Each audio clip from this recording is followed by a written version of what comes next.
So the way I'm going to do this is when I pull the question out, we will let two of the people on the couch answer, and they will have 2 minutes or less to give the answer. Unless, of course, the crowd wants more. And then I will take the prerogative of offering editorial comment or jumping in. So the question box, I think, is a great way. Once you get into practice, you're going to get invited to all sorts of crazy things. And if you enjoy public speaking and you want to take it up a notch, move on to improv. And the way you do that in the public speaking world is that you go unprepared to the evening and put a box out and let people put questions in. And then you can just show up. And whatever comes out of the box, you answer. So the rules, especially when you do this with high school students, you have to make clear rules. So when I do this in a high school class, the rules are that everyone has to put something in the bucket. The teacher's not going to see the questions because she knows what their handwriting looks like. I will answer every question in the bucket, but I reserve the right to rephrase the question to use anatomically correct terms and to avoid slang. Which means, of course, that you can write your question in slang, and I will reinterpret it and answer the question. And at the end of it, the questions get destroyed. And it's a great way to make use of an evening. So if no one else wants to answer the question, then it'll be up to me to answer the question. And we may not get through all of them because in previous years we haven't gotten through all of them. After we're all done, what usually ends up happening is that you will have found one of the answers you've heard this evening from somebody to be a little glimpse of something that you want to talk a whole lot more about. And sort of pods end up forming for half an hour to an hour to several hours after this is all done because what somebody said piqued your interest. And you want another half an hour conversation about what they had 2 minutes to talk about. And you can totally pretend that it wasn't your question because they don't know who asked the question and you were just piqued by their answer to it. So don't feel that don't feel you have to give your whole answer, because if somebody really wants to talk about it in great depth, then there's going to be lots of time to do that. All right, and I would recommend, as I say, I've done the question bucket from grade 6 to seniors home, and it has worked in every environment. All right, shuffle it up. And start randomly pulling them out. And thankfully, most of you are first and second years, so I can still read your writing. All right, Christian stance on self-pleasuring. Is it a sin?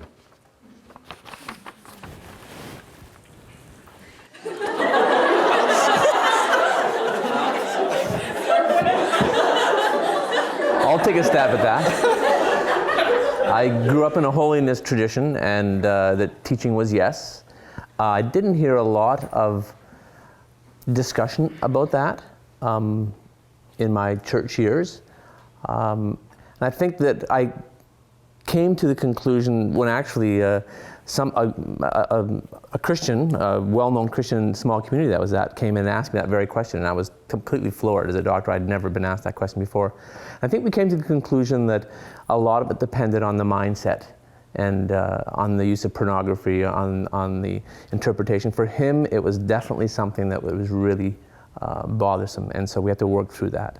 So I think it can be. That's my answer.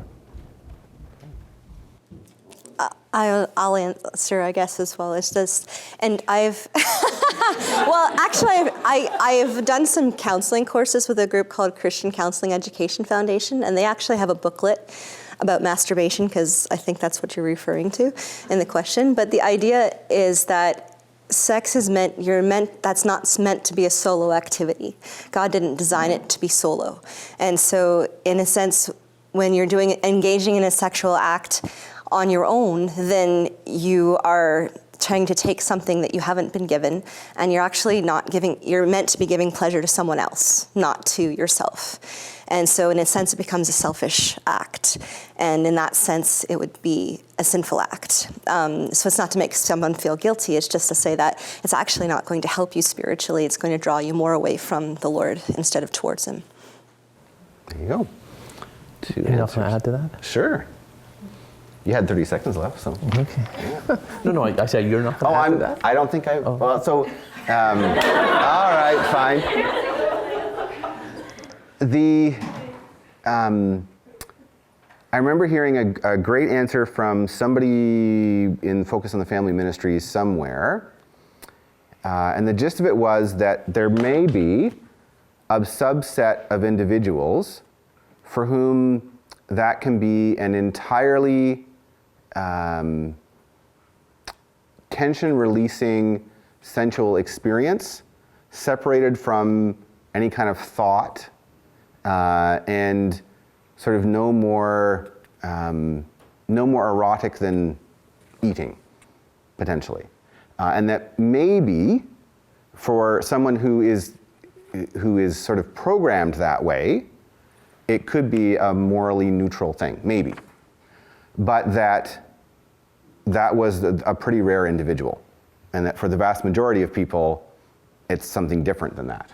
And hence is, at a minimum, not helpful. So, there you go. When you feel battered down and alone, which Bible verses do you repeat to yourself? Maybe that's one I'll give to everybody.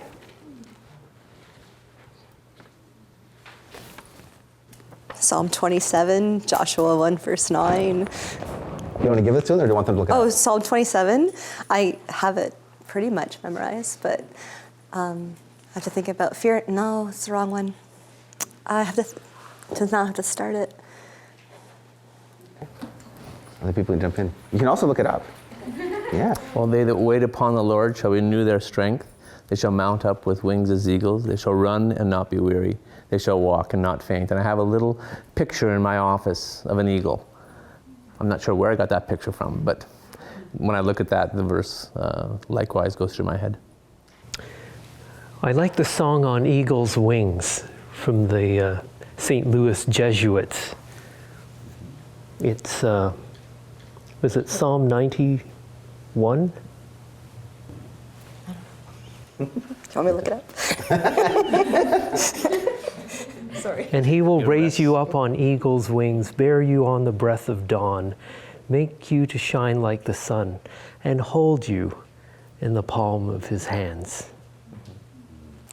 So is Psalm 27, the Lord is my light and my salvation, whom shall I fear? The Lord is the stronghold of my life, of whom shall I be afraid? And I have memorized all of it, I just can't do it in front of you. So I can say it to myself when but anyway, and the last verse is, wait for the Lord, be strong, and let your heart take courage, wait for the Lord. So I was a bit of an oddity in medical school in that I could quote concepts from articles, but I could never quote articles. And of course, all of my classmates and still my colleagues will quote articles, and I can't do that. So it's somewhat similar with scripture, that what I tend to repeat to myself is concepts that I know are true. And if you gave me 10 minutes with my phone, which is where my Bible now lives, I could find lots of scriptures to support the concept.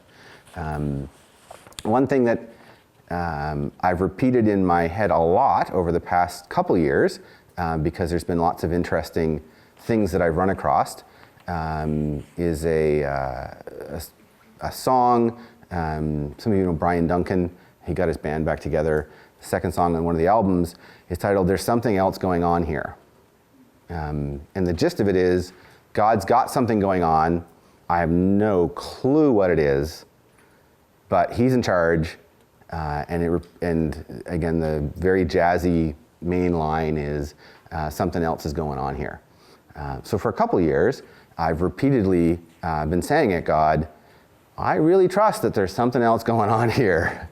And I have to, that concept I have to hold on to. Ooh. I don't know whether you guys can speak this broadly or whether you want to personalize. The question is, what is the biggest temptation as a Christian doctor in Canada? You might want to tackle that as, what have you found for yourself to be the biggest temptation as a Christian doctor? That's an easy one for me. Okay. I think compromising my values, because once you do something once, the next time it becomes easier to do. That's how it is with temptation.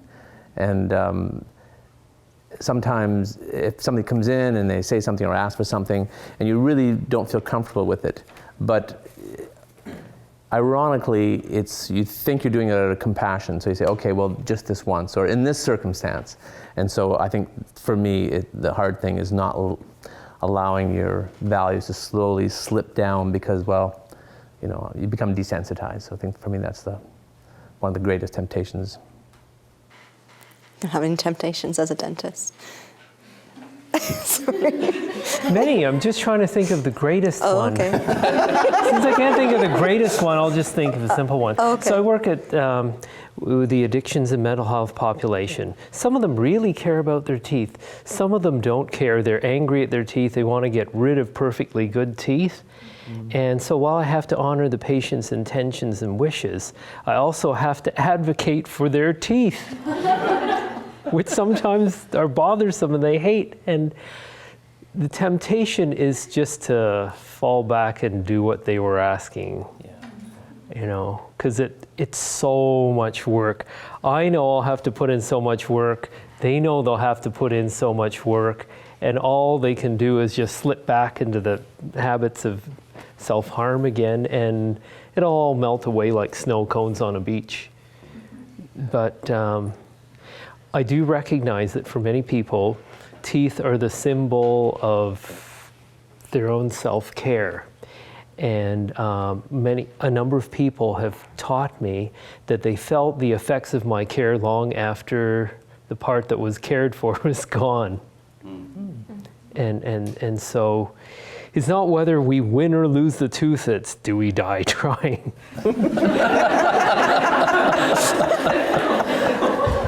So really our temptations are the same.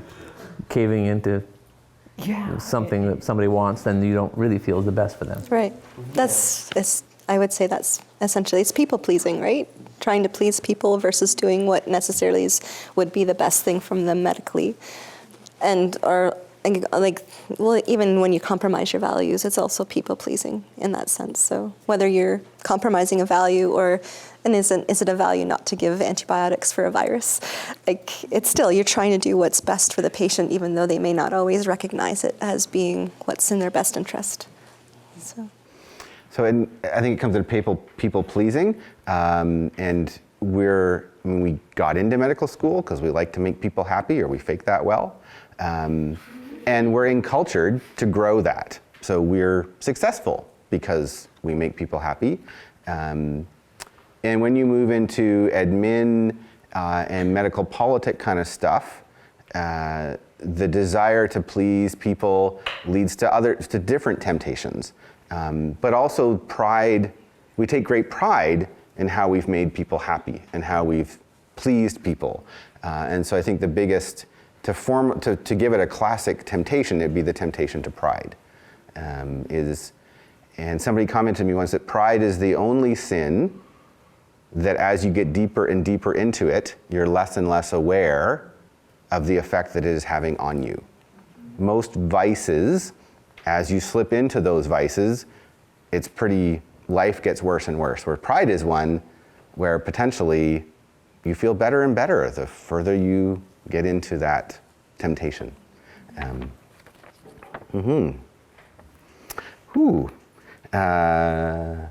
So this is one for the executive members of CMDS. How is CMDS working towards being more seeker-friendly? Does it have a vision to do so? I'm not aware of any effort to be more seeker-friendly. I think we're trying to be friendly. So I'll interpret seeker as being potential members. So healthcare workers who want to potentially join us. I think we're trying to become more modern. We have an excellent communications staff who has worked really hard at our website, and we're continuing to do that, who has worked well and trying to increase members and increase our database. So I think that we're trying to be more accessible. Obviously, where we are fixated right now on one issue, and hopefully that'll soon change. But so I guess we are trying to reach out to. Can you share a moment or a memory when you felt the very real presence or voice of God in your life?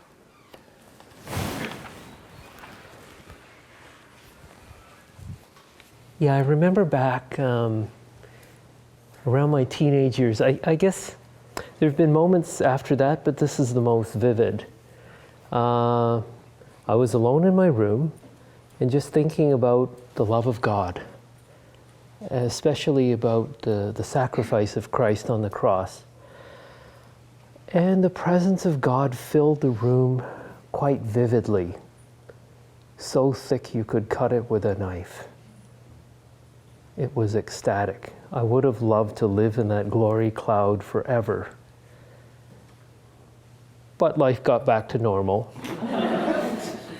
Until a week later, it happened again. And then it hasn't happened ever since. But I look back to that to which I have to look forward. Yeah, I think for me, it's definitely worship. And so it's not just one time. I think any time that I'm involved with vibrant worship, whether I'm on the worship team or participating, that clearly is the most important thing for me. But this is going to get me points. I have to say that when I was standing in front of the church waiting for my bride to come down the aisle at my wedding day, that was a very spiritual time for me too. You know how you can say that you're so excited that your knees are knocking? I literally had to look down to see if my knees were knocking, because that's what it felt like. I thought my knees were doing this, bang, bang, bang, bang. They weren't, but I can appreciate people who say, oh, I was so excited my knees were knocking. I think for me that was a very spiritual time too. I guess there's a couple times that I was meditating on some Psalms and I felt really close to God at those points. And when I think about those times, I think, okay, I need to slow down more, because a lot of times I'm going too fast. And I just sit and meditate. I think that if I would try to do that more, that hopefully I would get those moments back. But maybe those are just tastes of heaven as well. And that's something to look forward to. So I grew up in a Pentecostal church, and still go to a Pentecostal church, mainly because I'm really uncomfortable in Pentecostal churches. And I think there's something to be said for being in a place where you're not comfortable. And definitely, especially if it's a place of spiritual formation. So being where you're not comfortable may be a great place to be. And also because I do rational faith really well, and I do emotive faith really poorly, and everybody around me is the opposite, so it's a good mix. It's a good place to be. So being very practical, so again, going back to teenage years, I had a big decision to make about whether I was going to go to a particular university to do undergrad or take a year off. And having grown up Pentecostal, I had understood that what you needed to do to figure this out was sort of plan to do nothing else on a Sunday evening, go down to the altar at the end of the service. Some of you that grew up in charismatic churches sort of know the expectation. And one could expect to spend several hours in agonizing prayer. And at the end of that, other churches call it penance, you would be rewarded with God speaking. And so I sort of went down to the front and kneeled and sort of brought to mind the question, should I go to this place or not? And a single word, but what was really interesting was the tone that came with the word, which was a very exasperated yes. Like the sort of, why didn't you ask me a long time ago? Why have you been agonizing about this for so long? And it was confusing, because then I didn't know what to do for the rest of the night. Right? Because I had set aside a huge chunk of time to do this. And one of the things I took from that, which has carried with me, is the idea that perhaps God actually kind of wants to make his plans known, and we make it a lot more difficult than it should be. And again, but those, and at a few points in life, have had sort of that sort of clear, but they're few and far between. Even for somebody who spends every Sunday in a charismatic church.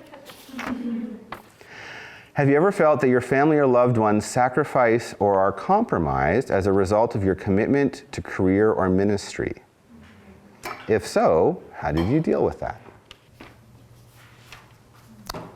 Yeah, I remember when my daughter was, I don't know, 3 or 4, and at that point in my life, it's interesting, at that point in my life I was a lot more medically administratively involved than now. Maybe I've learned something I got out of it. But I remember came home for supper, and then she said something like, she was 2? Okay. She said something like, "Daddy go to meeting?" And I realized that, you know, my little child was aware of the fact that I was away a lot, and especially in the evening, because that was a very special time to be with my family. And I think that that made me realize, okay, I better put my priorities right, and maybe that's why I got out of it. I think that's why I got out of it. I mean, I certainly have, working in the hospital, which is set up for a very non-physical type of medicine, psychiatry, and all the structures, the IT, everything is designed for psychiatry, and then trying to carve out a space to do efficient dentistry. There's a lot of work that happens behind the scenes, which if not done will completely ruin the next day, the next week, and just waste time over many years. So I put in a great deal of time doing that, and I'm not naturally gifted at administration or detail kind of work. I'm sort of big picture kind of guy, so it's very taxing, time consuming thing for me to take inventory and make sure all the implants are stocked and I got all the parts, computer program glitches. I felt really bad because I get home very late, and I know that my wife needs me. I don't know what to do. I mean, the only consolation is when I get home, she's pounding away at the computer doing her notes too. But it ain't no way to live, and I just want to say for the record, I haven't got that figured out yet after 30 years. My biggest tension, like, I don't have a nuclear family of my own, so it's more figuring out when I'm with my family, they don't plan very far ahead, and I have to figure out my emerge schedule 3 months ahead. So I say, oh, can we do a family gathering on this date? And they're like, what are you asking us 3 months ahead? And I'm like, come on. So now they're joking about whether I'm asking them for 2018 versus 2017. So yeah, but I'm trying to be careful that I have some weekends that I'm not working so that I could have that open for family gatherings. And I have to make sure I'm living in Ontario because I want to know my nieces and nephews, but I need to make sure that I'm not so busy with my schedule that I can't spend time with them. So my son actually once, when somebody asked me about something, piped up, and he was, I don't know, 10 or 11 or 12, saying, you know, he needs 6 months notice, eh? So the 17, 18 versus, yes. I mean, doing OBGYN, I've had a few students over the years ask, you know, what is the biggest ethical challenge you face, right? And they think it's going to be contraception or abortion or whatever. And my answer has always been figuring out how to allocate my time, because it's an ethical question. And I have tried to do that by being very careful and deliberate in the choices that I have made. So part of the reason to choose OBGYN is it was the most family-friendly surgical residency. And through the CARMS process, I was very clear that family would come first. And residency programs that like that ended up selecting me, and I'm sure there are a couple programs that thought I was a complete loser because I would make comments about how I was going to respect the call rules, which at certain places gets you into the program and certain places doesn't. And then when I was coming into practice, selected a community that I knew based on the number of people, they needed somebody to do 40 or 50 hours a week because I wanted to be a 2/3 physician, right? And of course, any of you who aren't in medicine say, 50 hours a week, I'm pretty sure that's 10 hours more than full time. And of course, in medicine, that's sort of 2/3, which speaks to medicine. But you can be a 2/3, and then slowly that crept, and then a couple years ago chose to recruit a second OBGYN to Fergus, knowing that it was going to devastate my financial statement. but it was going to make my life much better. There was a pretty lean year when she was first recruited, because she competes with me really well, which is great. And I've taken other tasks on, but it was about deliberately choosing, I'm going to give this much time to work, and then only saying yes to situations which took that much time, and then watching how much time I was actually spending, and then making very financially unwise decisions to continue to shrink the time back into that circle. And it will, 30 years, I've been doing this for 20 years, I think it will be something that I wrestle with and think about almost daily for the rest of my career. Because that's what it takes to keep it constrained, is that continual being very deliberate in the choices you make. And it's not, somebody said to me once that the biggest challenge in time management is not saying no to things that you don't like and aren't good at. Because if you're saying yes to things you don't like and aren't good at, you're just an idiot, right? Like, that shouldn't be the challenge. The challenge in time management is saying no to things that you like and are good at, so you have time for things that are even more important. And that's a lot. And so, I see physicians that are spending time and energy on things they really don't like, that they could pay somebody else to do that. And I think, man, you're just an idiot, right? Like, it's pretty basic. But the challenge in medicine is that there is more good work that you will enjoy doing than you have time to do. And that's the tougher choice, I think. He just called me an idiot.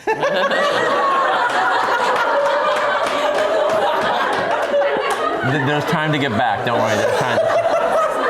The night is young. Yes, Paul. No, I'm going to stop being an idiot. So Paul and I have been enjoying conferences together for a very long time. And I certainly have great respect for him. I don't know if it goes the other way. 3 advices you would give to enjoy and thrive in singleness. So for 3 of us, we'd have to dig way back to get to that. So maybe this was for Michelle, I don't know.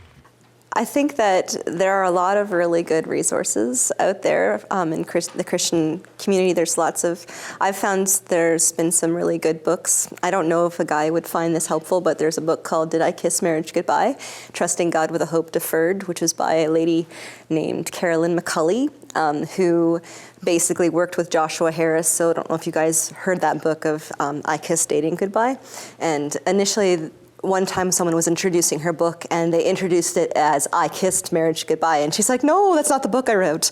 But nevertheless, anyway, it was a very helpful book in thinking about how do you use your singleness, and basically that there is a time, it can be a gift, and there's a lot of things you can do as a single person that you couldn't do as a married person. And I know my nieces and nephews way better than my older brother and my younger brother know their respective kids, because they can't spend time with them the way that I can. But certainly, it's certainly learning to be content in the Lord, and to remember that, as Eve was saying this morning, that marriage is not the be-all and end-all. It's certainly, that's a gift as well. But making it an idol is going to really be very difficult to be content in being single, and it won't make you thrive as a single if you allow it to be an idol in your life. There's a book called The Meaning of Marriage by Tim Keller. I read a lot of books, so I also have a lot of time to read books in that sense. But in The Meaning of Marriage, actually, Tim Keller wrote it with his wife, and I can't remember her name, but he's just a bigger figure in that, but he's written so many other books. But in the preface, they were talking about how they wrote the book so that you would, that single people would not diss marriage, but they would also not want it too much, and that they would have a balanced view of it. So that was also really helpful for putting it into perspective. But I guess, again, to thrive in being single is to look for the opportunities for things that you can do as a single that someone else can't do. So looking for needs that you can fill. Certainly can go overseas much more easily as a single person, though someone asked me this week whether I'd become a full-time missionary, and I have a harder time looking at doing that full-time going as a single person, though in history lots of single people have done that successfully and well. So. And Elizabeth Elliot, someone who is very much one of my mentors by books, and she was written a lot of good books on singleness and being content. And Helen Roseveare is also a doctor who was a missionary in Africa, and she was very helpful too. And she loved Jesus so much that she talked about, well, I don't need anyone else because I have Jesus, and I haven't quite reached that point. But certainly she's inspirational in her writing as well, as far as being content and using your resources and your time for God. A specific thing that physicians and dentists can learn from the great physician.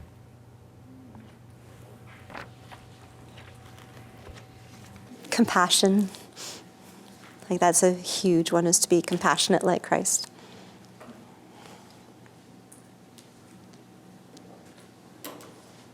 For me, it was the amazing ability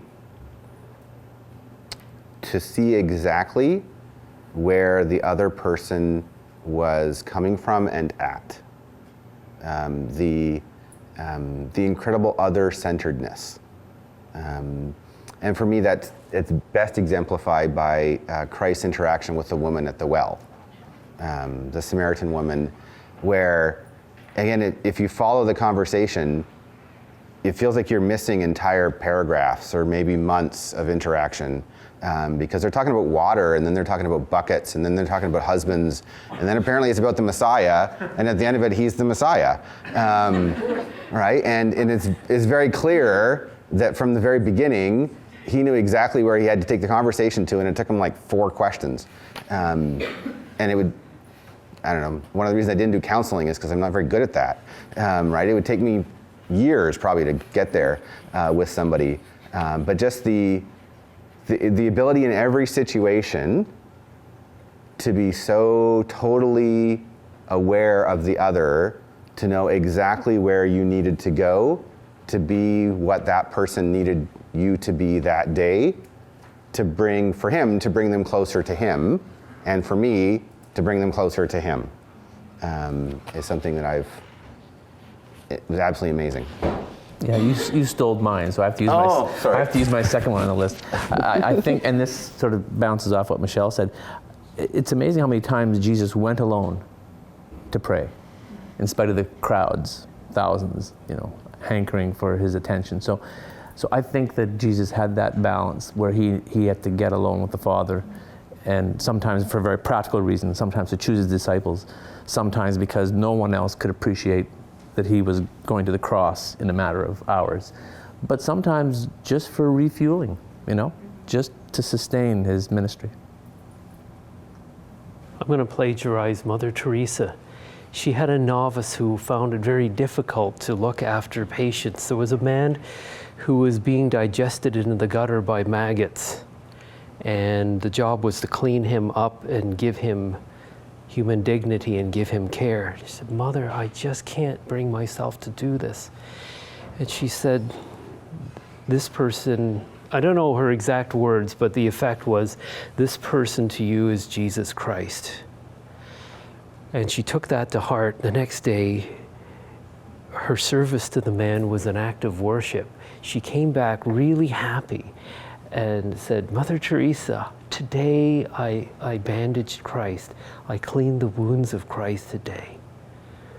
So I guess the lesson from the great physician is to see him as the great patient that I'm treating every day. What has been the greatest challenge you have faced in your practice, given that you are a Christian? Actually caring about work-life balance and how I treat my family.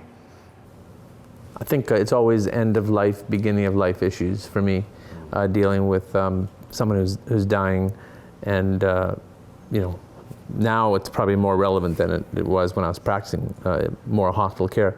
But saying, can't you end it? it was not legal then. Now it's legal, but that's difficult. Or vice versa, unwanted pregnancies, and it doesn't happen very often because most of the time women will make decisions before they come to me. I think most of my patients know where I stand there, but if in fact I'm involved with that discussion, that's also I think a challenge. No challenges. Okay. I had a year or so ago, someone asked me about how to transition into an opposite gender, and that was the toughest episode I've ever had, because I'm like, oh wow, I didn't feel that I could support the person, but I also wanted to make sure they understood that I wasn't judging them, and it was balancing figuring out how to deal with that, and that was a really, really tough interaction. So, What's your view on the one-night stand or the use of sex purely for carnal pleasure? I'm tough on that. don't do it. Yeah, I think there's no compromise. Sex is a glue between two materials that is stronger than the fracture strength of the materials. If you try to break a sexual bond, what happens isn't just that the sex is broken, but there's a brokenness that develops, fracture lines develop in that person. People will say, well, I've experienced it and it was great, and I don't feel fractured. And I would just suggest that person is already fractured, been fractured for a long time and don't know it. I think of the neurochemistry of that, the oxytocin, the bonding that takes place, the trust. And there's something unique about that trust developing for the first time between two people. It cements the relationship. God intended it to be that way. And yeah, that bond is stronger. The person will break in some way that is irrecoverable except through forgiveness and healing.